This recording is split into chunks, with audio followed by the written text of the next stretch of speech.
Section 1. You will hear a woman calling the London Police Department to report a robbery. First, you have some time to look at questions 1 to 4.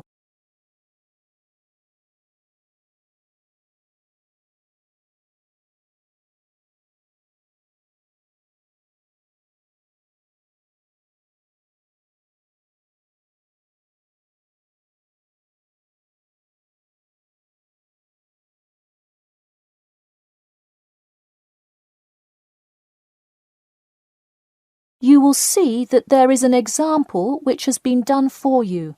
On this occasion only, the conversation relating to this will be played first. Hello, London Police Department. Yes, I would like to report a robbery. The woman says that she would like to report a robbery, so robbery has been written in the space. Now we shall begin. You should answer the questions as you listen, because you will not hear the recording a second time. Listen carefully and answer questions 1 to 4. Hello, London Police Department. Yes, I would like to report a robbery. All right, just a minute while I pull up the form. OK, could you give me your first and last name? Anna Grieg. Anna Gregg. G-R-E-G? No, Grieg. G-R-I-E-G. Got it. All right, moving on. Gender, female. Date of birth? 15th of March, 1980. All right, thanks. Just a few more personal information questions, and then we can address your claim. All right. What's the address? 4 Ellendale Street. That's E-L-L-E-N-D-A-L-E. Oh, right, Ellendale Street. Yeah, we've had a lot of break-ins in that area lately. And the postal code? W5 2AT. And are you a citizen of the UK? No. OK. What type of citizenship do you have? Well, I lived in the United States for most of my life, but I am actually of Grenadian nationality. OK. So is that the country that issued your passport? Yes. All right. Before you hear the rest of the conversation, you have some time to look at questions 5 to 10.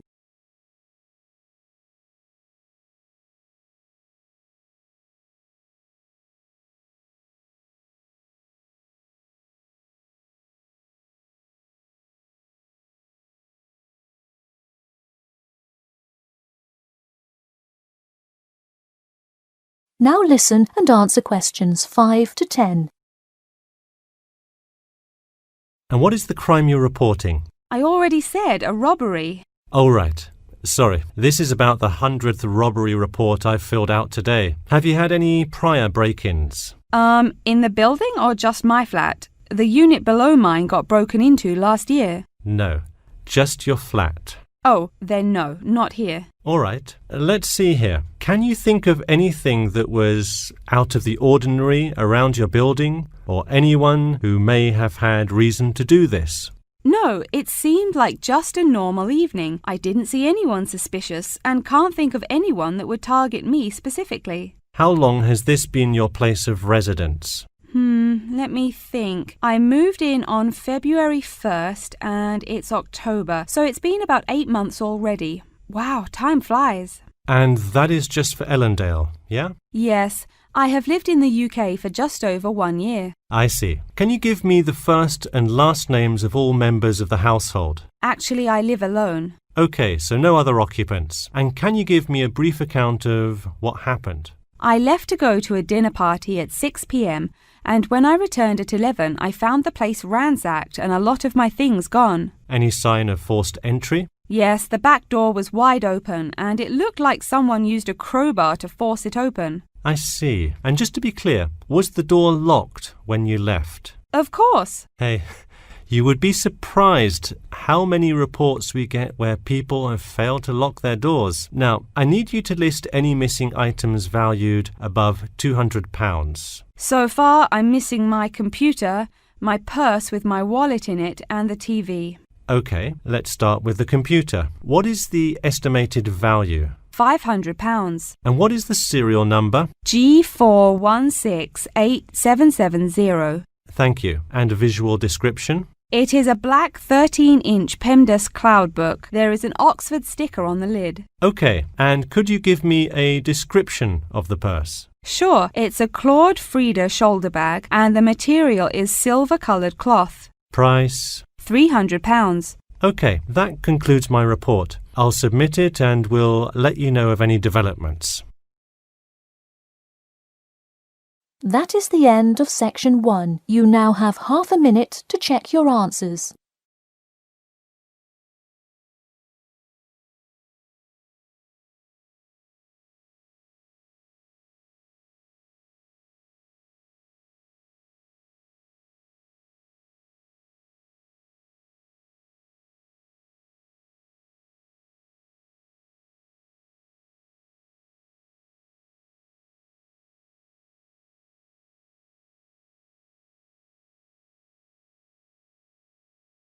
Now turn to section 2. Section 2. You will hear two students called Mark and Gina asking their tutor for advice on the extracurricular project. First, you have some time to look at questions 11 to 14.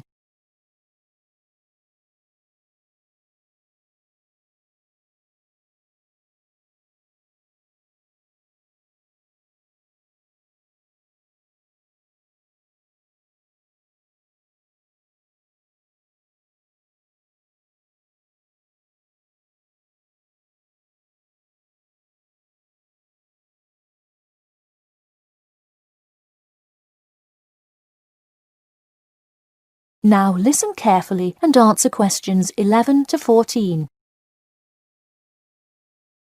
Hi Mark. Hi Gina. What can I help you with?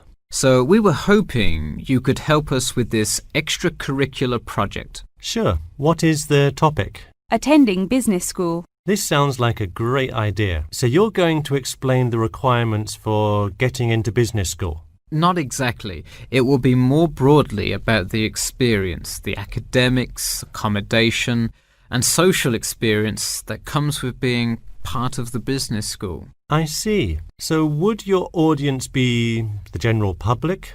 Well, we would probably want more to focus on members of the institution.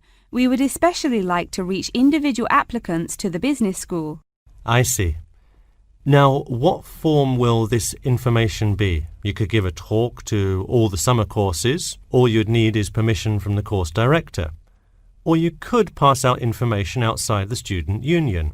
Those are both good ideas. What about sending out pamphlets in the mail? Most college students never check their mail. Maybe you could make a video and show it on campus. That's a great idea. We'll do the video. Great. And as members of the business school, do you have an incentive to attract new students? If so, this idea is a great way to do that.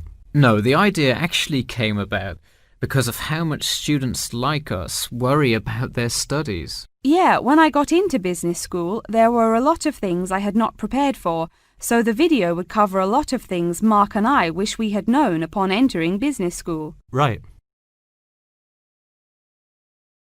Before you hear the rest of the talk, you have some time to look at questions 15 to 20.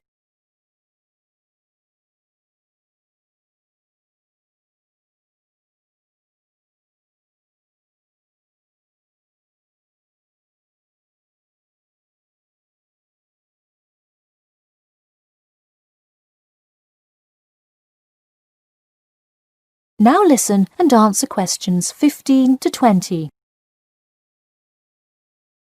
What would you talk about first? The first and probably most important section would be academics. Good idea. So, would you provide guidance on what courses to take? We want to focus especially on the approaches professors take, their teaching methods. It is far different than what students are used to in high school and even in liberal arts college. Good idea. And how long do you think you would spend explaining academics? We'll probably spend 7 minutes on it. We also have some ideas for talking about housing, food options and stuff like that. We're not really sure how to tie it all together though. I think it would be suitable to title that section Accommodation. What do you think? That could work. We'll definitely describe the different dining options at the cafeteria. and then walk students through flats and the grueling process of finding one near the business school campus. Okay, so we would cover specifics on the cafeteria as well as flats. I think those are both helpful. We could spend about 6 minutes on accommodation and be sure to touch on those specifically. Great. Is there anything else you would talk about? We definitely want to go over the social aspect of attending school here. Of course. I think it's good to have a little fun once in a while when you're working so hard in school. I think we are going to introduce new students to the disco that so many upper-class men know and love. Maybe we'll include a few other places too, but that's the main one. We're also going to invite students to the international evening taking place in the first week of school as a great chance for our large international student population to meet a lot of other new students. It can definitely be hard to meet people as an international student. I think that is a great idea. You may want to spend slightly longer on this section than the other two. How about 8 minutes? That sounds reasonable. So overall, the introduction should take 3 minutes and then the conclusion should take 4, giving us a total of 28 minutes. I wouldn't rush your introduction. Maybe give it between 4 and 6 minutes. The conclusion, though, can be shorter since it's just a quick refresher of each of the topics. Give that not more than 2 minutes. Okay, so in total, the video should take about the same time, just more intro and less conclusion? Precisely. All right, we're going to get to work on our video. Thanks for your help. That is the end of section 2. You now have half a minute to check your answers.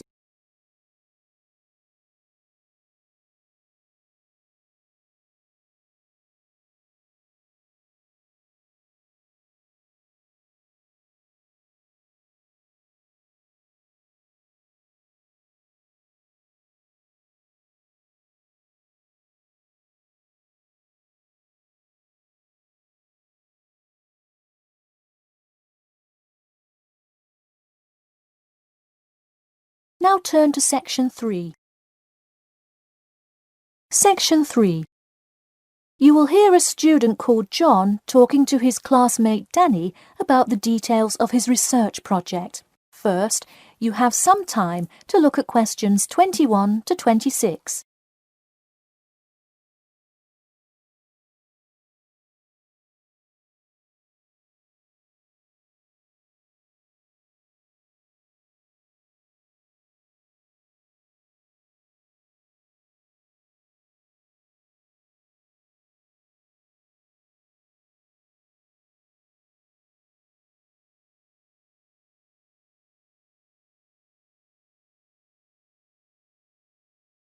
Now, listen carefully and answer questions 21 to 26.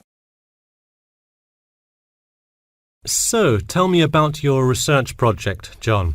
I created a questionnaire for the study to determine people's opinions of the relative feasibility of earning a living in Brisbane. Oh, cool. How is it scored? Are they all multiple choice questions? Well, the questions consist primarily of yes or no responses. There are 2 free response questions at the end. Participants will use a computer to fill in their answers. That way, it is really easy to analyze the data afterward. Great. It sounds like you have a pretty solid idea of what you should do. Just don't forget to submit a copy of your plans to Professor Curran by the 15th. Oh, I almost forgot. You don't do it for the high grade or a praise, but he can review and give you feedback. Right, that will be helpful. He has been conducting studies like this for 30 years now. Yep. Oh, and I'm curious. Are you going to be in the room giving subjects directions for the questionnaire? Well, I think the instructions will be provided by another representative who will not be analysing the data. I want them to feel they can answer and be completely anonymous, so I will not be in the room. Anonymity is really important for this study. I agree. Good idea. You should tell the representative to remind subjects to fully consider both sides of each issue. Sometimes it's really easy to immediately check yes or no without stopping to think about it completely. That's so true. It's like a race to finish the questionnaire first or something. I'll make sure to include that in the instructions. This report has to be perfect. Wow, what's the big deal?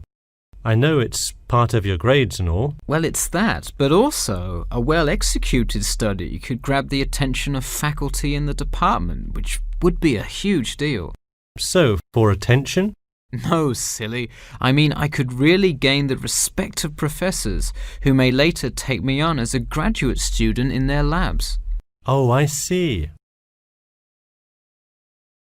Before you hear the rest of the talk, you have some time to look at questions 27 to 30.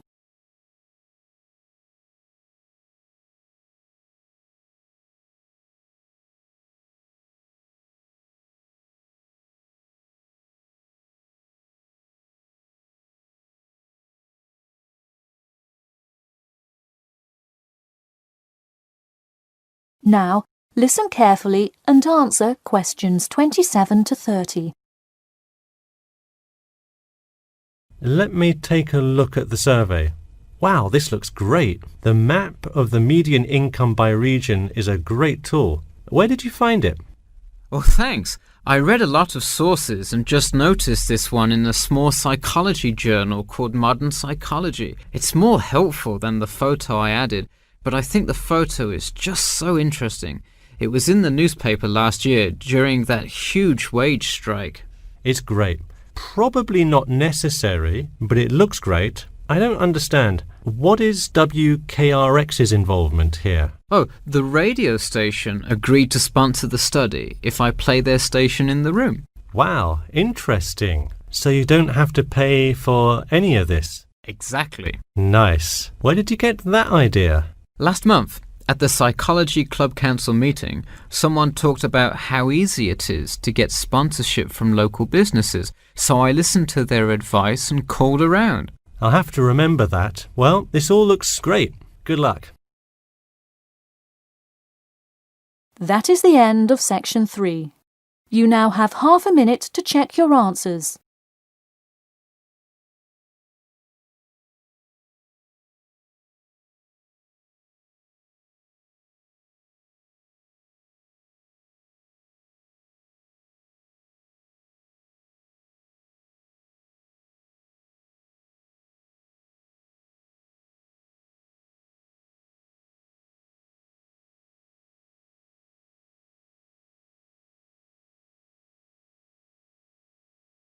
Now turn to section 4.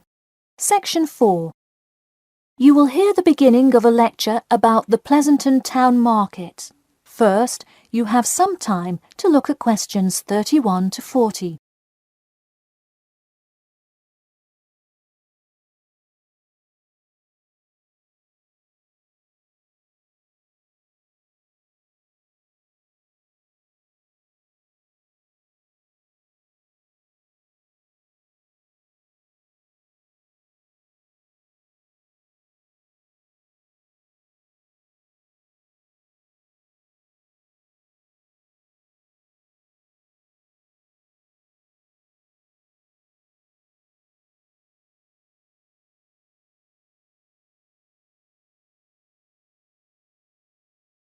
Now, listen carefully and answer questions 31 to 40. Good afternoon. In the last few lectures, we've been covering the social and political pressures that influenced the rise of the rebellion of 1679. Today, I would like to focus on the Pleasanton Town Market. Now, why are we talking all about some market? It's not like it was the first market ever, or even a particularly large market. The Pleasanton Town Market is important because it is often mentioned in the literature found in the library. If you have ever been there, you have probably seen all of the handcrafted items sold there now. But what was originally bought and sold in the town market? In the beginning, the market sold products such as meats, furs, and simple tools. Over time, though, it became known as the place to find quality livestock. People came from all over the world to find the biggest and best cows, pigs, and chickens. In fact, the profits from the town market became the savior of a plummeting economy during a time of much turmoil. Not to be confused with the Reconstruction era, a period of rapid development came about in the 1660s as a result of the market's vendors contributing their profits to building up much-needed public facilities and defense, which would later make a huge impact on the outcome of the war. For many years, the market flourished and began to draw in large tourism crowds in addition to the throngs of livestock customers. However, as revolutions in farming came about, more people moved to farms far from the city centre. Customers grew more and more reluctant to travel all the way to the town centre for their meats, when they could easily choose to buy from local farmers near them for a fraction of the price. With such a fall in the profits of the town's major profit generator, some quality town planning was needed. In the mayoral election of 1668, a young man of little fame just barely claimed the popular vote, none other than the now legendary John C. Wiley. Wiley's first decision as mayor of Pleasanton was to deal with the quickly failing town market. The building with the large clock was a landmark that had symbolized growth in Pleasanton for a generation.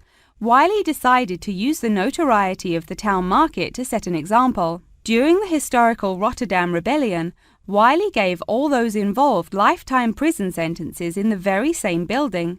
It stayed a prison for about 50 more years until they transported all remaining prisoners to other facilities and turned it into the historical monument today.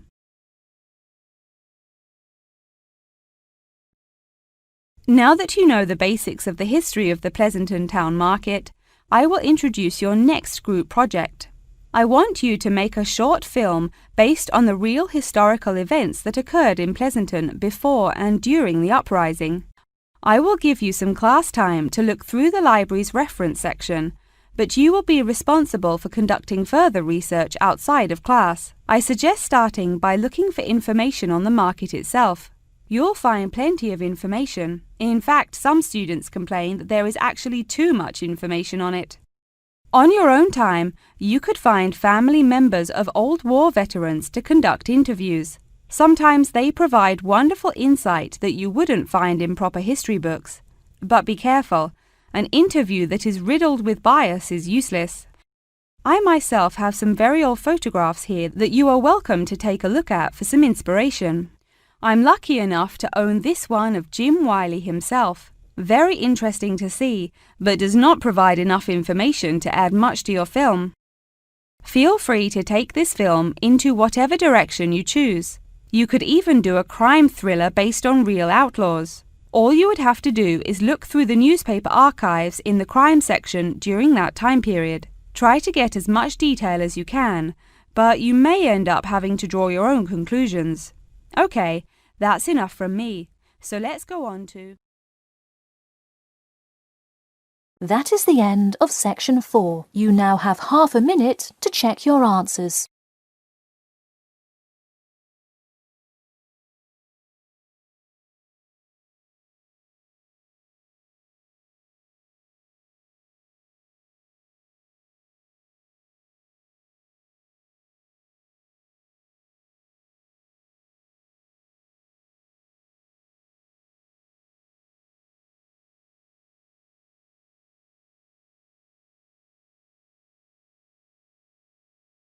That is the end of the listening test. In the IELTS test, you will now have 10 minutes to transfer your answers to an answer.